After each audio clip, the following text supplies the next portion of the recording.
51 ஆண்டு காலம் பொன் விழா கண்ட கட்சி. இப்போ ஒன்றும் வளர்வா நீ நினைக்க வேண்டியதில்லை.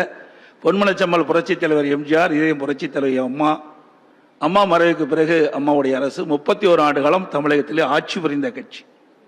சுமார் 2 கோடி தொண்டர்கள் நிறைந்த கட்சி. ஏற்கனவே வளர்ந்து இருக்கின்றது. அதிமுக ஆட்சி தான் பல்வேறு திட்டங்களை கொண்டு வந்து நிறைவேற்றப்பட்டு இந்தியாவிலேயே முதன்மை மாநிலம் தமிழ்நாடு என்ற உயர்ந்த நிலைக்கு எட்டி பிடித்தது அனைத்து இந்திய அண்ணா திராவிட முன்னேற்ற கழக ஆட்சியில் ஏற்கனவே வளர்ந்துதான் இருக்கின்றது. நாங்கள் ஏற்கனவே தேர்தலுக்கு ரெடியாகி தான் தமிழ்நாடு முழுவதும் 181 சட்டமன்ற தொகுதிக்கு போய் எழுச்சி பயணத்தை முடித்து உங்களிடம் அமர்ந்து பேசிக் கொண்டிருக்கின்றேன். ஏற்கனவே மக்களிடத்தில் மிகுந்த வரவேற்பிக்கின்றது. நிச்சயமாக அனைத்து இந்திய அண்ணா திராவிட முன்னேற்ற கழக தலைமையிலே அமைக்கப்பட்ட கூட்டணி சுமார் 210 இடங்களிலே வெற்றி பெற்று அதிமுக ஆட்சி அமைக்கும்.